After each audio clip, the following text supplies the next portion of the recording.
Oh guerra, dulce sangre, ácida tierra, insípida vida sin tragedia que nos espera paciente tras la victoria. O eso se supone. La guerra no es mi tema favorito, propiamente dicho, pero solo por este video diré que pensándolo bien, quizá la guerra está dentro de, absorbida por, contenida en mi tema favorito, el conflicto. Aquella lucha del individuo contra todo aquello que le separa de la total realización de sus objetivos. Es que es un muy buen tema, bastante vasto. El conflicto quizás sea una de las pocas constantes que poseemos del pasado incognoscible de la vida.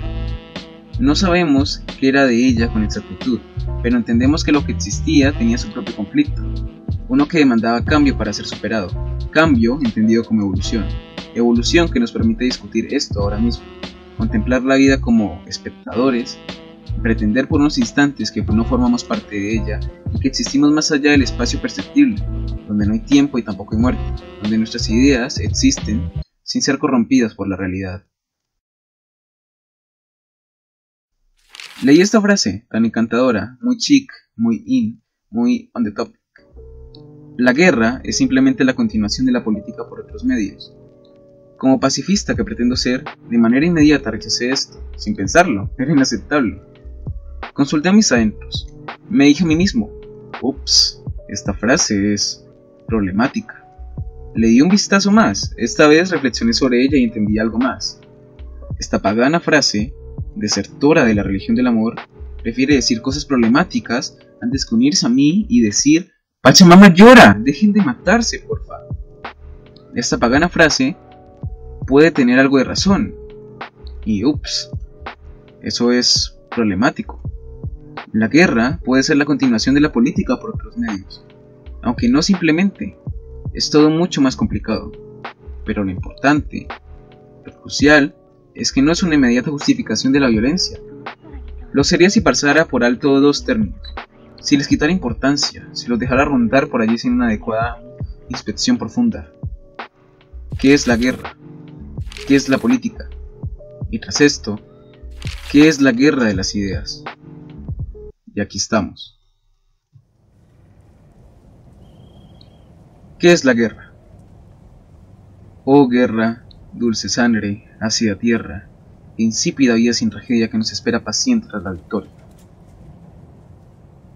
Clausewitz, un militar prusiano que peleó en las guerras napoleónicas y es ahora una de las figuras más importantes de la estrategia militar, decía que la guerra constituye un acto de fuerza que se lleva a cabo para obligar al adversario a acatar nuestra voluntad. Su definición de la guerra es importante porque es este mismo hombre el autor de la frase de «La guerra es simplemente la continuación de la política por otros medios». La definición de guerra es algo ambiguo. La primera imagen que llega a la cabeza es un conflicto bélico, y de hecho, eso es guerra. Pero, ¿puede la guerra no ser violenta? ¿Una guerra puede carecer de violencia física? Se entiende por guerra a la lucha armada entre dos o más naciones, pero también se entiende por guerra a una oposición de una cosa con otra, y al combate entre estas, aun si es en un sentido meramente moral, o sea, un conflicto meramente ideológico. De allí que poseamos términos como Guerra Fría, que fue utilizado para referirse al enfrentamiento ideológico entre comis soviéticos y capitalistas yanquis, tras el fin de la Segunda Guerra Mundial. Ahora el término Guerra Fría no se refiere solamente a lo ocurrido entre estos dos. Podemos denominar Guerra Fría a cualquier lucha entre naciones que no llega al enfrentamiento armado, pero que aún así puede generar enfrentamientos violentos. Entonces, las guerras pueden no ser violentas, pueden ser frías. Y si denominamos frías a las guerras que carecen de enfrentamientos armados, concluiríamos que las guerras violentas serían denominadas como guerras calientes.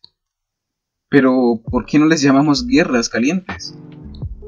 Quizá en parte sea porque suena ridículo, pero dejando de lado la estética del término, las guerras calientes no necesitan ser denominadas como tal. La Guerra Fría es un concepto algo moderno, traído a nosotros por la aparición de los medios de comunicación masivos y la globalización.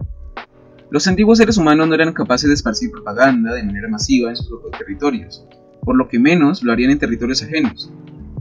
Tampoco poseían los recursos o el interés necesario para financiar guerrillas y golpes de estado en otros territorios. Simplemente invadían esos territorios. La guerra antigua solo entendía de atacar y defenderse del enemigo. A falta de medios distintos a la violencia, la guerra caliente era la norma y no necesitaba de términos como caliente o frío para diferenciarse. Pero aquí estamos, en el futuro. Y la Guerra Fría está presente, quizá mucho más presente de lo que creemos.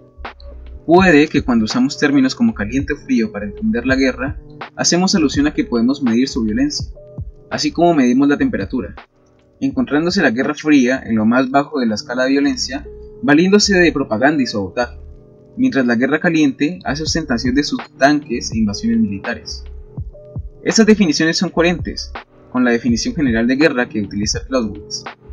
Después de todo, un acto de fuerza se define como el poder o la habilidad para sacar de su lugar a algo o a alguien que ejerce resistencia. Así que cualquier acto no violento, cuyo objetivo sea obligar al adversario a acatar nuestra voluntad, es en sí guerra.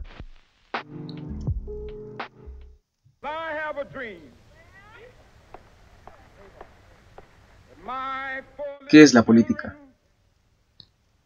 Oh política, dulce discurso, ácida oposición, e insípida utopía sin dolor que nos espera tras la victoria.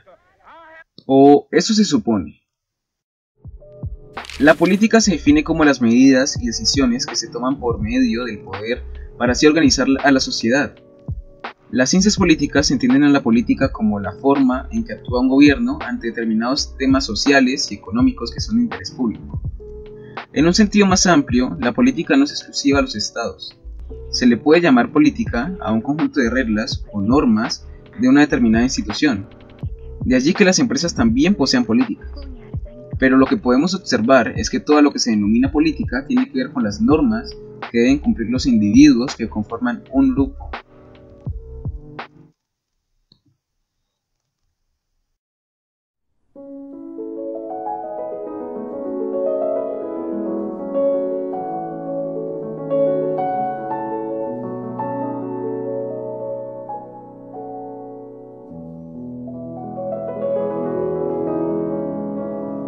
¿Qué es la guerra de las ideas?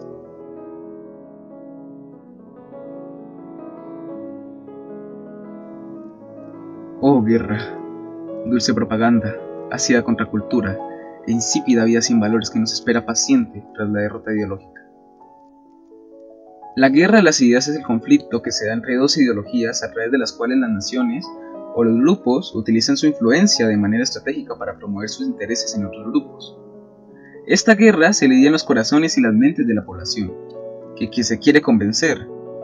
Esto, en otras palabras, significa que se apela al intelecto y las emociones de las personas para así ganar su apoyo. Las armas o herramientas que se utilizan en la guerra de las ideas pueden ser laboratorios de ideas, la televisión, el internet, los blogs, la diplomacia y la radio. La guerra de las ideas es básicamente una batalla entre conservadores y liberales, progresistas y libertarios, comunistas y capitalistas sobre cuál debe ser el rol del gobierno. La izquierda y la derecha apelando a los corazones e intelectos del público. En la guerra de las ideas se busca ganar el apoyo del público, convencer a la audiencia de que se está en lo correcto.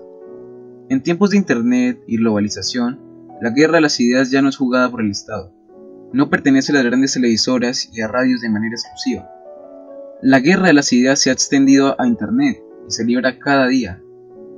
Se libra en los comentarios de los videos, se libra en los debates públicos, tanto en los que están en internet como en la televisión, donde el valor de las ideas se mide en base a su vocero y el juicio de quien escucha. Se libra en las críticas de YouTube a series y películas, también videojuegos.